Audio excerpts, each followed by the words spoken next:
Muy buenos días. Permítanme un saludo a todos ustedes, el agradecimiento a la Alcaldía de Medellín y permítanme también decirles que es la primera vez que estoy en Medellín y desde que he llegado aquí, aunque hace pocas horas que he llegado, solo he recibido muestras de afecto y cariño. Por tanto, muchísimas gracias por su amistosa bienvenida. Permítanme también que haga una brevísima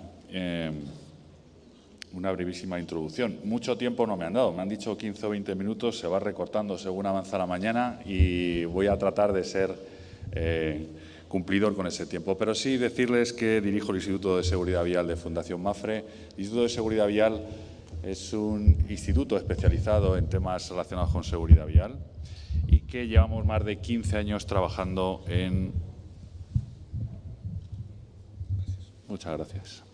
Y llevamos más de 15 años trabajando en el entorno. Fundación Mapfre es la propietaria del grupo asegurador Mapfre, líder en el seguro de automóvil, tanto de la península ibérica como de Latinoamérica, y nuestra experiencia la volcamos en la prevención de los accidentes de tráfico. Jóvenes es un reto para cualquier estudioso, es un reto para todas las personas que nos dedicamos a la seguridad vial. Hay una serie de estereotipos. Yo creo que esos estereotipos muchas veces que lamentablemente se confirman de vez en cuando con algunas situaciones que se producen sobre todo en accidentes los fines de semana. Y nosotros en el año 2006 nos planteamos hacer un recorrido por conocer y estudiar a fondo la problemática de los accidentes de tráfico con los jóvenes. Tengo que decir que uno de los elementos inspiradores de nuestro trabajo fue el estudio que ha presentado el doctor Beckman en relación con los jóvenes conductores. Fue una fuente de inspiración, realmente es un magnífico documento, pero queríamos bajar mucho más a detalle y abordamos una línea de trabajo y de estudio que ha pivotado por dos elementos que ya han salido en esta mañana. Dos elementos, uno de ellos que es la tecnología y otro que es el manejo de la información, el análisis de la información sobre los accidentes de tráfico. Y partíamos de una premisa, como pueden ver en la transparencia, yo no la veo, supongo que estará ahí. Si ustedes no la ven, háganme un gesto y procuramos... Partíamos de una premisa bastante negativa. La sociedad española, fíjense, en el año 2004 afirmaba, a través de una macroencuesta del Centro de Investigaciones Sociológicas, que es el organismo encargado de estudiar diferentes temas en España, en el año 2004, preguntados los españoles sobre qué opinaban respecto de la conducción de los jóvenes, decían mayoritariamente que los jóvenes conducen de una forma muy imprudente, tanto como el 65% de los encuestados, que en el año 2005 casi volvieron a dar la misma tasa de respuesta en relación con la pregunta de cómo conducían los jóvenes. Es decir, partíamos de un elemento muy negativo, no solamente desde la perspectiva de lo que opinaba la sociedad, sino porque también las tasas de fallecimientos, de muertos por 100.000 habitantes eran las tasas más altas en el rango de 15 a 24 años en España. Pero fíjense también, qué curioso, que transcurrido un año más, ya en el año 2007, el Instituto Nacional de la Juventud realizó también una macroencuesta y el 66% de los jóvenes encuestados manifestaban que los contenidos y conocimientos con los que obtenían el carnet de conducir eran unos contenidos manifiestamente insuficientes. Sobre estas premisas, sobre estas bases, nos planteamos una gran investigación para ver qué encontramos y hacia dónde nos dirigíamos. Hace poco, recientemente, en el último documento de la Comisión Europea en relación con el Plan de Seguridad Vial de la Unión 2011-2020, se ha incorporado algo que ya con lo que veníamos trabajando, que no es ni más ni menos que incorporar un mecanismo de control, de autocontrol en los coches. Es decir, incorporar, digámoslo, una unidad de almacenamiento de datos o una caja negra en los coches de los jóvenes. Y allá que fuimos. Pero, curiosamente, después de haber investigado, haber leído muchísima literatura científica, encontramos muchas respuestas en la teoría económica de incentivos de información asimétrica. Una teoría económica que dio lugar a un premio Nobel en el año 1996 y que nos ayudó a comprender los mecanismos de funcionamiento en relación con cómo hacemos corresponsables a los conductores con su forma de conducir. Y nos lanzamos al proyecto. El proyecto se inició el 4 de noviembre del 2007. Se instaló la primera caja negra en un joven español. La adhesión al programa era absolutamente libre y no había ninguna premisa previa, simplemente que tuviera entre 18 y 27 años de edad. Hoy, pasado ya casi 4 años, nos hemos encontrado con que tenemos más de 60.000 conductores. A día de hoy ya hay más de 70.000 conductores, porque lo que se convirtió en un estudio en profundidad de la forma de conducir de los jóvenes, hoy ya es un mecanismo más de aseguramiento. Y esto nos ha permitido estudiar ni más ni menos que, como ven a la derecha, más de 30,2 millones de viajes, más de 30.000 conductores y más de 403 millones de kilómetros recorridos.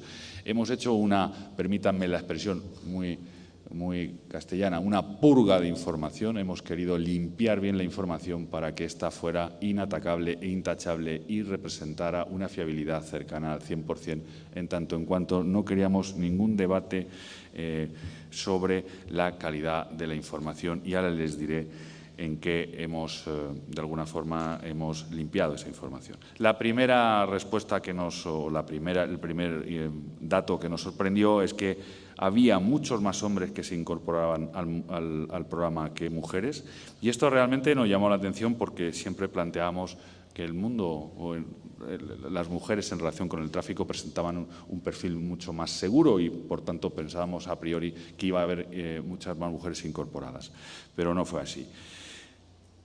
¿Qué hemos hecho? Como les decía, esos son los parámetros técnicos en los que hemos estado valorando la información para retirar todas las puntas, como les digo, para que la información sea absolutamente intachable desde el punto de vista técnico-científico. Sí, verán ahí cómo hemos eliminado puntas, como que la velocidad máxima fuese superior a 250 kilómetros por hora. Efectivamente, se daban casos, y bastantes casos, donde las velocidades punta eran muy altas, pero no queríamos que toda esta información nos hiciera perder el contenido esencial del informe.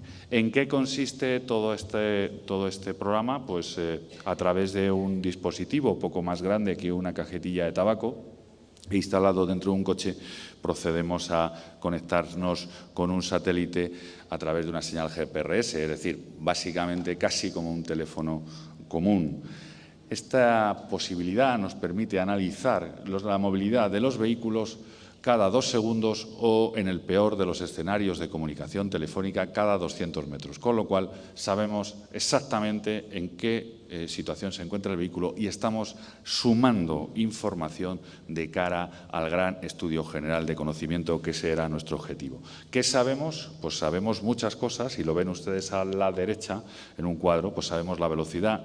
Temas fundamentales: conocer los días de conducción, las horas de circulación, las distancias, la duración del recorrido, el número de trayectos, en definitiva, conocer muy a fondo y por primera vez sin especulaciones respecto a encuestas o respecto a otro tipo de situaciones. Lo sabemos, y lo sabemos con certeza 100%, porque la información es absolutamente fiable. Les represento ahí una fotografía obtenida poco antes de venirme a Colombia de cómo era la concentración de nuestros jóvenes conductores. Cada punto rojo es un joven conductor. Verán alguno que está en mitad del mar. No se preocupen, no hemos inventado el coche anfibio, simplemente es que está en un barco y está cruzando el estrecho. Como verán, sobre todo en la parte sur, donde pone Gibraltar, verán un coche ahí en mitad del mar. En definitiva, está cruzando el estrecho en un ferry. Esa es nuestra disposición, y de todos estos vehículos, como les digo, tenemos plena información, que ya les presento en unos cuadros muy rápidos para no excederme en el tiempo. ¿Qué empezamos a observar y qué información nos empieza a aportar todo este desarrollo tecnológico? Nos empieza a aportar datos muy importantes y ya empezamos a observar que hay algunos jóvenes que efectivamente sí que presentan un perfil de riesgo, pero que mayoritariamente, como veremos a continuación, no ocurre así. En primer lugar, observamos que la experiencia de los que conducen los fines de semana es mucho más baja, que esa experiencia va unida a la edad, es decir, salen gente muy joven y con poca experiencia, que además recorren bastante distancia con un pico, como ven ahí, los viernes y los domingos, y que además de ser un poco inexpertos o bastante inexpertos y de ser muy jóvenes, presentan vehículos o conducen vehículos con una alta potencia. Más cosas que nos dice esta información y que nos está dando pautas de comportamiento que nos permitirán en el futuro y ya nos permiten en el presente poder compartirlas con ustedes 10 minutos. Me acaban de regañar, 10 minutos. Bueno, vamos a hacer lo posible. Y nos permiten compartirlas con ustedes y aprender mutuamente de toda esta información. Fíjense qué perfiles tan claros, sobre todo aquellos conductores de fin de semana, mayoritariamente hombres, como veremos a continuación, pero como pueden observar en la línea azul hay un comportamiento muy de fin de semana, la línea roja muy laborable.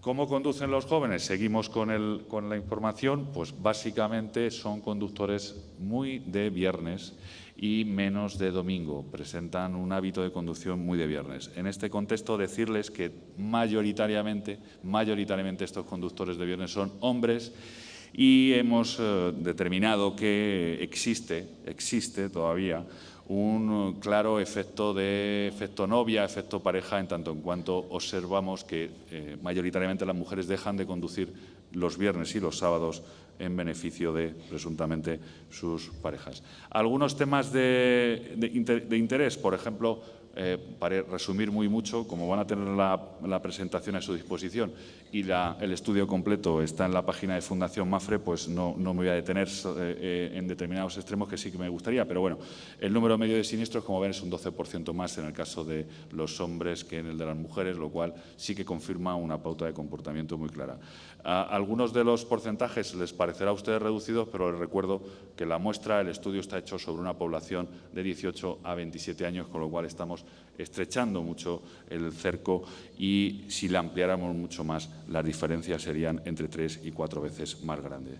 ¿Qué confirmamos respecto a los temas de siniestros en relación con algunas características? Por ejemplo, hemos denominado balas o powers, pues a gente de los powers, por ejemplo, tienen unos vehículos con una potencia media de 150 caballos, lo cual sí que nos parecía realmente importante. Pero aquí la lectura es que cuanto más mayores son los conductores, presentan menos velocidad media y punta, realizan menos kilómetros y el tiempo de conducción es menor. 3 apuntes muy rápidos en cuanto al género o al sexo, como lo quieran ustedes denominar. El 12% de los hombres tienen más siniestros que las mujeres. Ven la parte azul son los hombres y ven cómo en el eje horizontal, según van teniendo más siniestros, hay más presencia de hombres, con lo cual sí que podemos confirmar el que las mujeres son más prudentes, en definitiva, y tienen menos siniestros. En cuanto a la relación peso-potencia, vehículos potentes, jóvenes, siempre se había hablado y se había especulado, sí que podemos confirmar y ratificar que los coches más potentes, que son los que ven ustedes con el símbolo más y con una tasa de 11,1, pues ven ustedes cómo el color azul más intenso corresponde a hombres. Y un aspecto que nos ha llamado muchísimo la atención y que nos parece clave, que es el del número de viajes realizados diariamente. A mayor número de viajes, mayor probabilidad de siniestro. Esto se traduce en una reflexión. Si un joven tiene que hacer 100 kilómetros, es preferible que haga los 100 kilómetros en un solo viaje que no que haga 5 de 20 kilómetros. Las estadísticas y los datos nos lo han ratificado permanentemente. Esto nos lleva a 3 grandes grupos. Permítanme que por cuestiones de tiempo me centre en el perfil de riesgo mayor, el perfil de riesgo máximo, que está compuesto en la muestra del solamente el 2%, o sea, efectivamente podemos ratificar que los jóvenes conductores son en su gran mayoría conductores razonablemente responsables. Ese 2% nunca en la muestra ha llegado a más del 6%, es decir, que tenemos un porcentaje muy pequeño y muy reducido, y el perfil es un perfil en el que presenta una edad baja, 22 años y 4 meses. Solamente, este es otro de los datos fundamentales, junto con el número de viajes diarios, solamente 8 meses de experiencia. Realiza más de 6 viajes diarios, está más de 2,25 horas al volante y está compuesto en la muestra por el 71% de hombres. Es decir, que claramente el sexo condiciona, pero además la experiencia, así como el número de viajes, es absolutamente esencial. La probabilidad de accidente, el perfil del joven con estas características, la probabilidad de accidente aumenta entre un 50 y un 48%, hasta más del 70%, o sea que casi podríamos hasta predecir determinados accidentes. Para finalizar, tres transparencias más en relación con la experiencia y cómo influye la experiencia. En toda la muestra analizada, nunca hemos tenido un conductor de máximo riesgo con menos de 2 años de antigüedad de conducir. Luego, el efecto experiencia, como ven ustedes en la gráfica, que espero que estén viendo, es absolutamente radical. No hay ningún conductor, a sensu contrario, de mínimo riesgo que tenga menos de 2 años de antigüedad del carné de conducir. Los datos hablan, las gráficas nos cantan, pero hay que saberlas preguntar y hay que saber interpretar. Claramente entendemos que un claro mensaje que estamos recibiendo y que coincide con la primera transparencia, cuando se acuerdan que les decía que los jóvenes españoles, 66%, decían que no era buena la formación. Bueno, pues claramente estamos observando cómo los 2 años siguientes a la obtención de la licencia de conducir son claves a los efectos de siniestralidad. No les quiero aburrir porque ya me han amonestado con el tiempo, pero simplemente en cuanto a las vías. Hay una doble lectura de este gráfico de antena que ven. Existe más probabilidad de accidente y, de hecho, se dan mucho más accidentes en el ámbito urbano y en vías de límite de 90 kilómetros. En España son vías convencionales con un solo carril de circulación.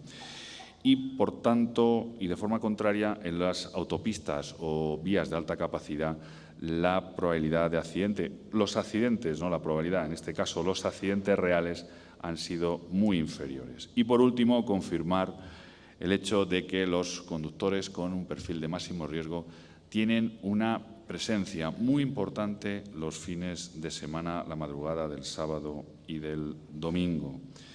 Todo esto nos llevaría a una regionalización de la información. Así es como se nos presenta las formas de conducir y que tienen bastante lógica en el territorio nacional. Como ven, en las costas, tanto mediterránea como cantábrica, pues tienen una forma de conducir muy similar y podríamos agrupar incluso 2 conductores. Toda esta información pues la tienen a su disposición, como le decía, en la página de Fundación Mapfre. Tienen información de detalle por región y todo tipo de análisis, y creo que no va a hacer falta que la señorita que viene rápidamente a enseñarme el cartel vaya a decirme que termine. Muchas gracias. Buenos días.